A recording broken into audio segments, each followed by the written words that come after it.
Bethany, I'm terrified of what this country is spiraling towards. Healthcare is so terrible, so expensive. It feels like we are like Canada 10 years ago, waiting months to a year to be seen. That's the problem with socialized medicine. But we've been in socialized medicine for the most part in healthcare here since Obamacare. Most healthcare workers know that. It's just not socialism where it's across the board, everybody's on the same health plan.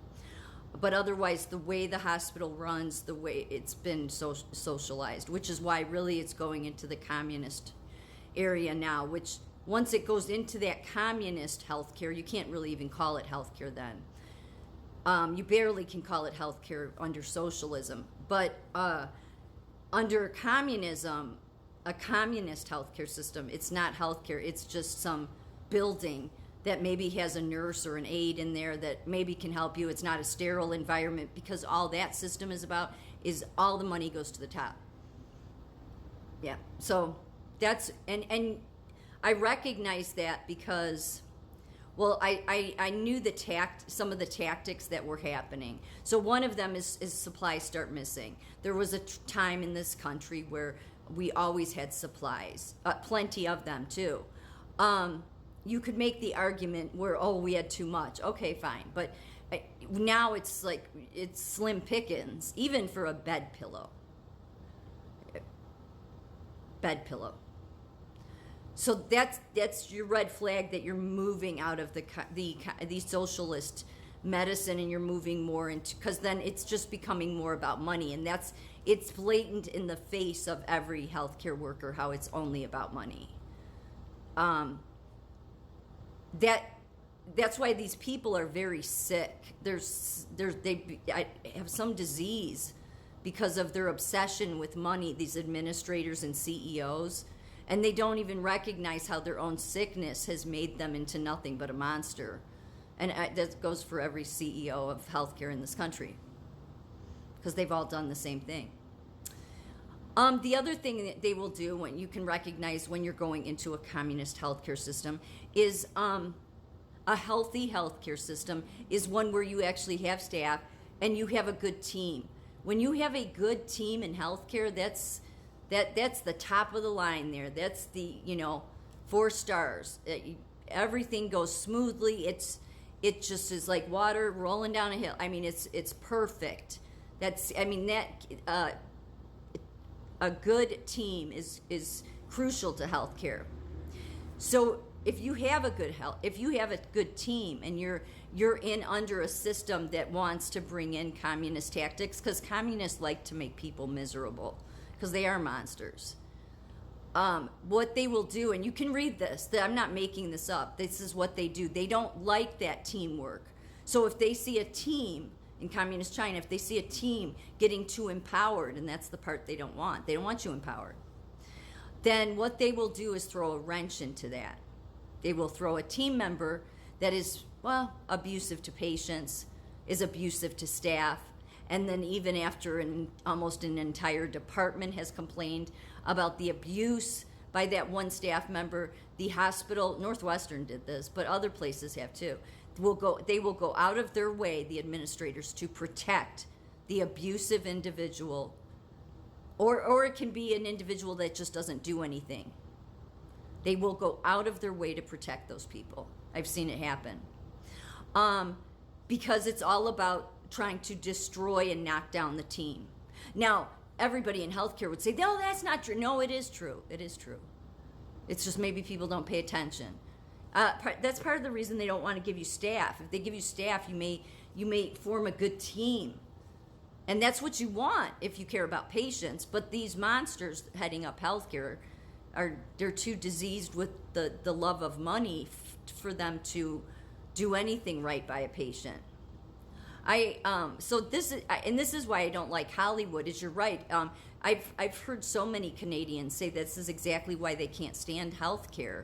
The socialized healthcare system, because if somebody's really sick, they could end up dying before they get to see a doctor. And after COVID, I saw that massively start happening in psych. Now, I think it's manufactured, because it's about leveling it all, and basically so that they can bring in the globalist system. But yeah, we did never had a whole lot of resources to begin with, but yeah, they were suddenly gone. Now a psych patient won't be able to get in with somebody for 6 months. And then what happens? Well, they're not going to want to wait 6 months because they're in crisis. So what will happen is they'll come to the hospital. And then the hospital, the freestanding psychs, well, they love that because they want to take every dollar bill they can, and that's what you are to them. The staff doesn't see it that way. It's just the staff is trying to juggle it all. They don't like creative ideas. Communists never do. That's how it is now. They want to act like that they care about your ideas, but they don't. They just want you to be the slave that we want to treat you like that you are. And that's what's really disgusting is the blatant rudeness that administrators have. And it's just getting worse. So, because it's all in everybody's face now. Anybody that works in healthcare can see it's all about money. And that's the saddest part, because the people that can fix it and have the answers are the people that are at the bedside. Really, CDC, American Nurses Association, American Hospital Association, American Medical should all be given pink slips. They have failed. They brought in their sick, twisted system. It's caused a disaster to our healthcare, and yet they continue to go about, take it further into destruction. But what really would turn this ship around is get rid of all these people, and then for the administrators, you need to put many of them in jail, because then that'll stop this from any other administrators coming along, because they are never held accountable. Nurses and doctors will leave because of unsafe conditions in a hospital, and because they don't want to jeopardize their license, because at least the nursing board, I think the medical board's the same. You're expected to know when you should leave a place if it's not going to be safe or it's going to jeopardize your license, because you don't get the luxury if you go before the nursing board to say, well, that's what I was told to do. But the boards work with the hospitals, so it's just such a game. But I'm just saying that's what nurses are told. It's up to you to protect your license. So that's why you shouldn't just do what you're told all the time. And that's why everybody underneath the CEO will get thrown under the bus, because that they don't care. They're monsters. But so are most of the people working for them under them as well, because they can't even see how everything they're doing is destructive. So to me, that the number one thing would be to, across the board, put these people in jail. I'm sure there's many things they could go to jail for. I'm sure they're playing with the books, and plus they just keep most of their healthcare systems barely running, and no teamwork. They've just destroyed everything. And then you need to get the people in leadership that care, that have creative ideas. Then you can have the money and you can provide quality of care. The very fact that we keep running down this track just shows how Kamala Harris, Biden, I've known it about American Nurses Association and all these associations. They don't care about quality. As long they will talk and talk about quality, they are not about it. So that's an insult to my intelligence when they start putting out their stupid papers about quality and care. It's like, you don't even know how to care, because if you did, you wouldn't be lying.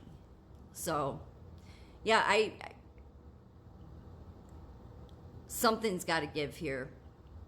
I do think that these people will be held accountable. I think they'll make a run for it, though. And they'll try to hide, and I think they figure with all of their powerful connections, they can continue to get away with what they're getting away with. But I think what they're really doing is they're digging a hole for themselves worse and worse. So all we need is the right leadership in healthcare, and the whole system can be turned around. But you got to get rid of all the trash that brought in the socialized, globalist, communist system.